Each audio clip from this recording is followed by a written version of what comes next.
Hey everyone, good morning, welcome back to my channel Chumki official. তোমরা সকলে কেমন আছো? আশা করছি খুব ভালো আছো, আর আমিও খুব খুব ভালো আছি।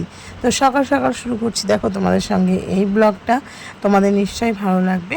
তো দেখতেই পাচ্ছ সকাল সকালের দৃশ্যটা আর কি। তো দেখো একজন মানে প্রজাপতি, একটা প্রজাপতি তো কত সুন্দর ফুলের মধ্যে মধু আর করছে। তো এত ভালো লাগছে বন্ধুরা, তো তোমাদের সঙ্গে শেয়ার না করে কি আমি থাকতে পারি? তো দেখো কত সুন্দর লাগছে। তো তোমাদের জুম করে আমি একটু দেখানোর চেষ্টা করছি। আর মানে কি বলবো, সকাল সকাল এরকম একটা দৃশ্য দেখলে কার না দিনটা ভালো যায় বলো বন্ধুরা। তো যাই হোক, তোমরা একটু দেখো। আর এই যে পাখনাগুলো যে হিলাচ্ছে, এটা দেখে তো আরোই ভালো লাগছে, তাই নয় কি? তো যাই হোক, তোমাদেরকে যখন আরও একটু ভালো করে দেখাতে পারবো, তখন তোমরা আরও ভালো বুঝতে পারবে। তো অনেক অনেক দৃশ্যই আছে যেগুলো তোমাদের সামনে তুলে ধরার চেষ্টা করলেও তুলে ধরতে পারি না। তো যাই হোক, আজ তোমাদেরকে আমি দেখাতে পেরে প্রচণ্ড প্রচণ্ড পরিমাণে খুশি হয়ে গেছি। তো এই যে দেখতে পাচ্ছ, মানে প্রচণ্ডই ভালো লাগছিল। আর হ্যাঁ, আমার হাতে সবসময় ফোন থাকে না, মানে অনেক সময় হয়তো বাড়িতে ফোনটা রেখে আসি। তো এটা হচ্ছে পিসির বাড়ি। তো পিসির বাড়ি যে গাঁদা গাছগুলো আছে, তো সেগুলো অনেক লেটে লাগানোর কারণে মানে ফুলটা আর কি এখনও ফুটছে। তো গাঁদা প্রায় আমাদের দিকে আর গাঁদা ফুল দেখাই যাচ্ছে না, কিন্তু হ্যাঁ, এই পিসির ফুলটা যেহেতু অনেকটা লেটে ফুটেছে, তার জন্য দেখতেই পাচ্ছ। তো দেখো পাশে একটা কড়ি, তারপরে ফুল, দৃশ্যটা একদম মানে মনোরঞ্জন করে দিচ্ছে আমাদের, সত্যি কথা বলতেই। আর এই প্রকৃতি দেখতে আমাদের কে নাই ভালোবাসি, তাই নয় কি বন্ধুরা? তো যাই হোক, চলো, তোমাদের অনেক দেখানো হয়েছে, এবার যাবো আমি বাড়িতে। লাগছে বন্ধুরা এখানে দাঁড়াই। তো এই যে দেখতে পাচ্ছ বাজার। তো আমি বাজার করতে গেলাম সচরাচর, তো সিলাদির বাড়ির সামনে থেকে বাজার করে নিয়ে আসলাম। আর এটা এসেছিলো পার্সেল, তো বাড়ির কাছে চলে এসেছিলো, আমি আবার ঘুরিয়ে ওখান থেকে নিয়ে আসলাম। এর মধ্যে কী আছে তোমরা দেখতে পাবে, চলো তোমাকে দেখাই। এক হাতে ফোন নিয়ে আর এক হাতে পার্সেলটা নিয়ে কিভাবে খুলবো বুঝতেই পারছিলাম না। তো যাই হোক বন্ধুরা, খোলার চেষ্টা তো করতেই হবে, কারণ ভেতরে কি আছে তোমাদেরকেও দেখাতে হবে আর আমাকেও দেখতে হবে। হ্যাঁ, আমি জানি আমার কোন পার্সেলটা এসেছে, আমি অতটাও ঢং করব না, কিন্তু হ্যাঁ, মানে কীরকম এসেছে সেটাই আমি দেখব। তো যাই হোক, চলো দেখো, পায়ে করে হাতে করে ধরে তোমাদের দেখানোর জন্য দেখো আমি এতটা লড়াই করছি। কিন্তু হ্যাঁ, তোমরাই আমার ভিডিওটাকে বেশি বেশি করে দেখছোও না, আর কি বলবো, আমাকে অনেক অনেক ভালোবাসাও দিচ্ছ না। তো যাই হোক, দেখো, তোমরা আমায় ভালো না বাসলে আমি তো তোমাদের ভালোবাসি। তাই আমার বাড়ির ছোটোখাটো কিছু কাজ, ছোটোখাটো কিছু আমি নিজের আর কি ব্যাপারে সব কিছু তুলে ধরার চেষ্টা করি। তো চলো, এই দেখো আমি খুলে নিয়েছি প্যাকেট থেকে। তো প্যাকেট থেকে খুললেই তো হবে না, প্যাকেট থেকে খোলার পরে ভেতরে আবারও একটা প্যাকেজ আছে। তো যাই হোক, প্যাকেজটা খুব সুন্দর, মানে একটার পর একটা খুলেই যাচ্ছি। তো এই যে দেখতে পাচ্ছ যে আমি খুলে নিয়েছি, কিন্তু এই যে ভেতরে যে বিটা আছে সেটা কিন্তু আমি বার করতে পারছি না। তো দেখো, এই যে বাঙালিদের নিয়ম, আমি ঝেড়ে ঝেড়ে চেষ্টা করছি যে কি করে বেরোয়। তো যাই হোক, বেরোচ্ছে তো না, কিন্তু একটা কাঠ বেরিয়েছে। তো চলো আবারও দেখি। তো যাই হোক বন্ধুরা, এই যে বের করে নিয়ে আমি চলে এসেছি। আর এই যে এই জিনিসটা, তো যাই হোক দেখতে পাচ্ছি, এটা হচ্ছে হেডফোন। তো ছেলের খুব সমস্যা হয়, আমি যেহেতু মোবাইলটা ঘাটলে ছেলের কাছে ফোন, মানে ছেলে পড়াশোনা করে আর আমি ফোন ঘাটলে খুব সমস্যা হয়, এই কারণে এটা নিয়েছি। তো যাই হোক বন্ধুরা, তোমাদেরকে আবারও আমি বলছি, তোমাদের বলেছিলাম যে আমি ব্যাঙমারটাকে রং করব, কিন্তু হ্যাঁ, করা হয়ে উঠেছিল না। তো দেখো, তোমাদের আমি দেখাচ্ছি আর কীভাবে দেখা যাচ্ছি। দেখো, সবটা করে নেওয়ার পরে শেষের দিকে তো ভেবো না যে এটা অন্য কেউ করেছে, আমি অনেকক্ষণ থেকে বসে বসে এই রঙটা করেছি। তো যাই হোক, মাথায় আসলো যে তোমাদের আমি দেখাবো বলেছিলাম, কিন্তু আমি ভুলে যাচ্ছি। তো তাই জন্য ছেলেকে বললাম যে ফোনটা একটু নিয়ে এসে দাও। আর এই যে দেখতে পাচ্ছ হাতের অবস্থা আমার কী হয়ে গেছে। তো এই যে দেখতে পাচ্ছ, এই ঢপগুলোকে আমাকে রং করতে হয়, মানে লিখতে হয়, সেই কারণে আমি লিখছিলাম। আর তারপরে লেগে গেছি এই ব্যাঙভারটায় রং করতে।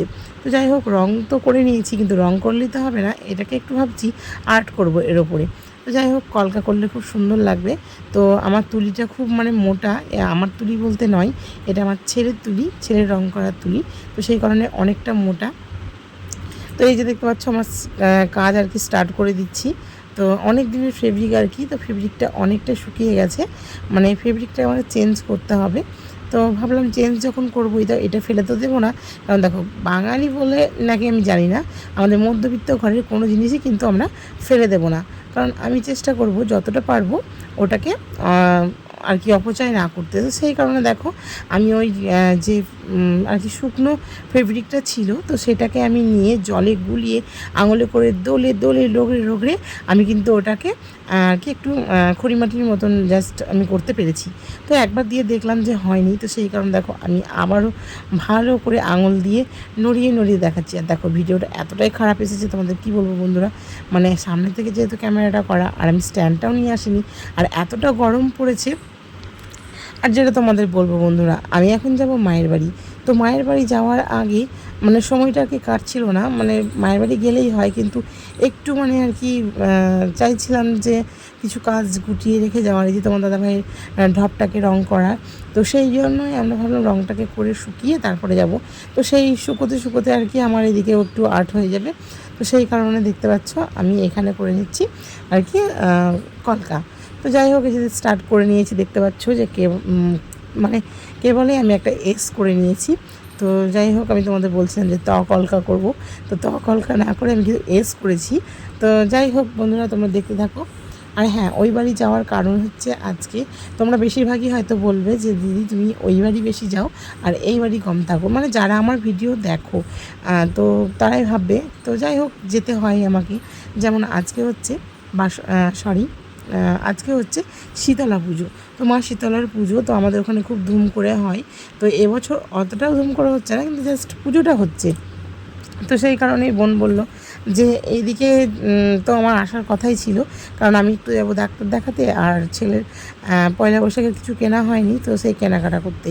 তো তার জন্য দেখো আমি চলে যাব কেনাকাটা করতে। তো ভাবলাম কেনাকাটা করতে যখন যাবোই তখন একটু সময় নিয়ে গেলে আর কি পুজোটাও দেখতে পাওয়া যাবে। তো তার জন্যই আর কি গেছিলাম। তো যাই হোক, দেখো আমি খুব মন দিয়ে আর কি আঁকছিলাম। আর এই যে তোমাদের দাদাভাই ফোনে প্রচণ্ড পরিমাণে জোরে জোরে কথা বলছিল, এই কারণে আমাকে ভয়েসটা দিতে হচ্ছে। আর আমি তো কথাও বলিনি, আঁকার সময় কথা বললেন, জানি না কতটা কী হতো। আর এই যে দেখতে পাচ্ছ, আমি বলছি যে আমি একটু পরে তোমাদের মানে কমপ্লিট করে তারপর তোমাদের দেখাচ্ছি ফাইনাল লুকটা কেমন হয়েছে। তো বন্ধুরা, এই যে দেখতে পাচ্ছ এটা আমার ফাইনাল লুক। আর এটা তো মানে কিনে দেওয়া হয়েছিল ছেলেকে ছেলের জন্মদিনে। আর দেখতেই পাচ্ছ অনেকটাই মানে কি টাকা জমে গেছে, দেখা যাচ্ছে একটু একটু, যেটা আর কি তোমাদের দেখাচ্ছিলাম। আর দেখতে পাচ্ছ পুরো মুকুট থেকে একদম নিচ পর্যন্ত কলকা করে দিয়েছি। তো এই কলকাটা কেমন লাগছে তোমরা অবশ্যই অবশ্যই কমেন্ট করে জানাবে। যদিও খুব বড় বড় হয়ে গেছে, তোমাদের এটাই বললাম যে এই তুলির জন্য, তুলিটা অনেকটা মোটা ছিল, আর যেহেতু ধৈর্যটাও আমার আজকে একটু কম ছিল। অন্যদিন যেই দিন বসে থাকি সেদিন হয়তো করলে আরও একটু বেটার হতো। তো দেখতে পাচ্ছ পুরো একদম ফাইনাল লুকটা তোমাদের দেখিয়ে দিলাম। আর চললাম আমি মায়ের বাড়ি। আর এই যে মায়ের বাড়ি আসা মাত্রই আমি চলে এসেছি পুজোর এখানে। তো পুজোর এখানে দেখতেই পাচ্ছ চলে আসার পরে এই পুজোটা হয় আর কি বারবেলায়। তো রোদের মধ্যে দেখতেই পাচ্ছ প্রচণ্ড পরিমাণে রোদ, আর লোকও হয়েছিল, অনেক লোকই হয়েছিল। তো যারা এখানে আছে তারাই আর কি উপাস আছে। আমি কিন্তু বললাম যে তোমাদের এখানে হচ্ছে এটা জাগ্রত আর কি একটা পুজো। তো যাই হোক, এই পুজোটার অনেক একটা নিয়ম আছে, মানে অনেকটা কারণবশত এই পুজোটা হয়। মানে এক সময় হয়েছিল কি গোটা পাড়ার লোকের আর কি শরীর খারাপ হয়েছিল। তো সেই কারণে শরীর খারাপ বলতে কি তোমাদের উল্লেখ করে আর বললাম না। তো তার জন্যই দেখো মাকে সবাই মিলে তো সবাই মিলে আর কি এই মানে এই পুজোর দিনকা কেউ আর বাড়িতে রান্নাবান্না করে না, কারণ যা করে ভোরের করে নেয়, তারপরে পুজো হওয়ার পরে আগুন জ্বলবে। তো গোটা পাড়াই আমাদের খুব মানে। আর এই যে দেখতে পাচ্ছ আমার বোনও হাই করছে, কারণ বোনকেই দিয়েছিলাম ভিডিওটা করতে, কারণ আমি তো ছিলাম এই দিকে। তো সেই কারণেই আমি ভিডিও করিনি, আমি ওখানে চুপটি করে বসে আছি, আর এই দিকে বোন ভিডিও করছে। তো যাই হোক, তোমাদের কেমন কেমন লাগছে আর কি কতটা কি দেখাতে পারছি আমি জানি না। আর এই যে দেখতে পাচ্ছ আমি বসে বসে আমার ভিডিওই আমি করছি, কি করব বলো, বসে আছিলাম। আর এই দেখতে পাচ্ছ আমাদের জেঠু, একটা প্রতিবেশী জেঠু। তো বন্ধুরা, এই দেখো প্রসাদ পেয়ে গেছি, আর এখানে আছে দেখো প্রসাদ। আমি প্রসাদটা খেয়ে নিই, তারপর বাড়ি যাবো। তো তারপরে চলো দেখতে থাকো ভিডিওটা। তো বন্ধুরা, এই যে দেখতে পাচ্ছ আমি চলে এসেছি বাজারে। তো পুজো আমাদের হয়ে গেছিলো, প্রসাদ টোসাদ খেয়ে আর কি অনেকটা রেস্ট নিয়ে খাওয়া দাওয়া করে তারপর চলে এসেছি আমি বাজারে। দেখো আমি একটু মেকআপও করেছি আজকে, তো কেমন লাগছে অবশ্যই অবশ্যই জানাবে। আর এই দেখতে পাচ্ছ বোন খাচ্ছে ফুচকা, আমিও খেয়েছি ফুচকা। তারপর আবার চলো বাড়ির দিকে আমরা রওনা দেবো। আর এমন কিছু আমরা কিনিনি, তো তোমাদের আমি সেভাবে দেখাইও নি, কারণ ছেলের একটা গেঞ্জি আর আমার একটা কুর্তি জাস্ট, তো সেটা তোমাদের দেখাইনি বাড়ি গিয়ে। আর দেখো রাস্তাঘাট এত জ্যাম বন্ধুরা, তো যে দেখতে পাচ্ছ জামা কাপড়ের দোকানের সামনে দিয়ে যাওয়া হয়, কিন্তু এখন আর যাওয়া যাচ্ছে না। তো যাই হোক, চলো কালকে সকালে তোমাদের সঙ্গে দেখা